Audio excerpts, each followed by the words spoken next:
ಕೊನೆಯದಾಗಿ ಕೊನೆಯ ಒಂದು ಸಣ್ಣ ಅನುಭವ ಹೇಳ್ತೀನಿ. ನಮ್ಮ ತಾತ ಅವ್ರು ಹೇಳ್ತಾ ಇದ್ದಾರೆ, ಹಾಸನ ಜಿಲ್ಲೆಯಲ್ಲಿ ನನ್ನ ಅಭಿಪ್ರಾಯದಲ್ಲಿ ಯಾವ ಪಾರ್ಟಿ ಯಾವ ಪಕ್ಷನೂ ಇಲ್ಲ, ಇರೋದೇ ಎರಡು ಪಕ್ಷ. ಒಂದು ದೇವೇಗೌಡರು ಪರ, ಒಂದು ದೇವೇಗೌಡರು ವಿರುದ್ಧ ಅಂತ ಹೇಳಿದ್ರು. ನನಗೆ ಅದು ಈಗ ಅನುಭವ ಆಗ್ತಾ ಇದೆ. ಈ ಮೂರನೇ ಪಾಠ ನನಗೆ ಇನ್ನೂ ಗೊತ್ತಾಗಿರಲಿಲ್ಲ. ಈಗ ಮೊನ್ನೆ 2019 ಚುನಾವಣೆಯಲ್ಲಿ ಅನುಭವ ಆಗ್ತಾ ಇದೆ.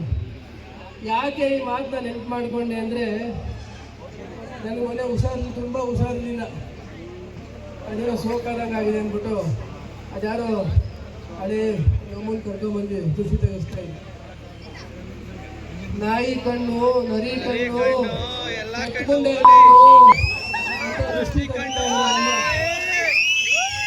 ನಾನು ಮನ್ಸಲ್ಲಿ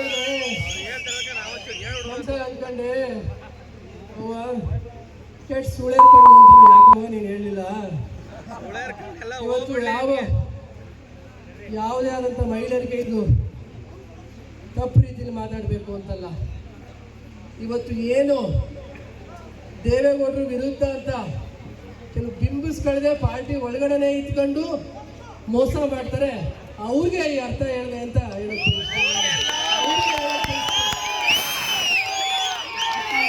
ಸೂರ್ಯರ್ಕೊಳ್ಳಲು ಈ ಮನುಷ್ಯನ ತೆಗೆಬಿಡವ ಅಂತ ನಾನು ಬಯಸ್ತೀನಿ.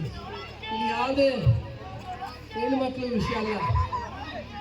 ಮುಖ್ಯವಾಗಿ ಈ ನಾಟಕ ಆಡ್ಕೊಂಡು ನಿಮ್ಮ ಜೊತೆನೇ ಇರ್ತೀವಿ ಸ್ವಾಮಿ, ನಿಮಗೆ ಬಂದಾಗ ಹಾಲು ಕೊಡ್ತಾರೆ ಮನೆಗೆ, ಆಮೇಲೆ ಮುಂದೆ ಮಾಡಿದಿನ ಇನ್ನೊಬ್ರ ಕೆಲಸ ಅವ್ರಿಗೂ ಹಾಲು ಕೊಡ್ತಾರೆ. ಬೇಡ. ಈ ಅನುಭವನ 3 ಅನುಭವಗಳನ್ನ ಹೇಳಿದ್ದೀನಿ, ಇನ್ನೂ ಹೇಳ್ತೀನಿ ಬಂದಾಗ. ಇಷ್ಟು ಹೇಳ್ತಾ ಒಂದು ಹೇಳಕ್ಕೆ ಬಯಸ್ತೀನಿ, ನೀವು ಯಾವುದೇ ಕಾರ್ಯಕ್ರಮ ಕರೆದ್ರು, ಮದುವೆ ಆಗಲಿ ಮುಂದೆ ಆಗಲಿ, ಸಾವು ಅವತ್ತು ಬರ್ದೇ ಇರೋ ಮಾರಿದ ನಾನು ಬರ್ತೀನಿ. ಬುದ್ಧಿ ಪೂಜೆಗಳು ತುಂಬಾ ಕಾರ್ಯಕ್ರಮಗಳಿರ್ತವೆ. ದಯಮಾಡಿ ಯಾರು ಅನ್ಯತಾ ಭಾವಿಸಬಾರ್ದು.